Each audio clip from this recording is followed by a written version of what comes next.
Hi హలో నమస్తే welcome to Telugu one cinema. This is Diveshri. Antahpuram చిత్రంలో అసలేం గుర్తుకు రాదు అనే పాట వినే ఉంటారు. అప్పట్లో చాలా పెద్ద హిట్. ఆడియో పరంగాను విజువల్ పరంగాను చాలా బాగుంటుంది. ముఖ్యంగా ఆ పాటలో సౌందర్య చీర రంగులు మారడం భలే ఉంటుంది.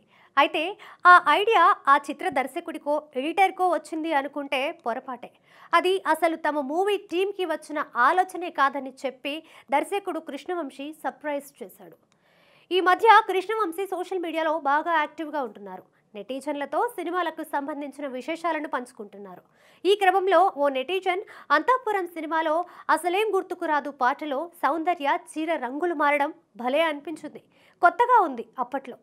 ఆ ఐడియా ఎలా వచ్చింది సార్ అని అడగగా అది సినిమాలో లేదు, విడుదల తర్వాత జెమినీ టీవీలో ఎడిటర్ చేశాడు అని రిప్లై ఇచ్చారు కృష్ణవంశీ.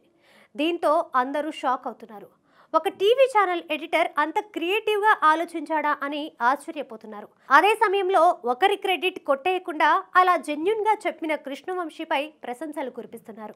ప్రకాష్ రాజ్, సౌందర్య, సాయి కుమార్, జగపతి బాబు ముఖ్య పాత్రల్లో కృష్ణవంశీ దర్శకత్వంలో రూపొందిన చిత్రం అంతఃపురం. 1998లో విడుదలైన ఈ చిత్రం ప్రేక్షకుల మెప్పుతో పాటు విమర్శకుల ప్రశంసలు కూడా అందుకుంది.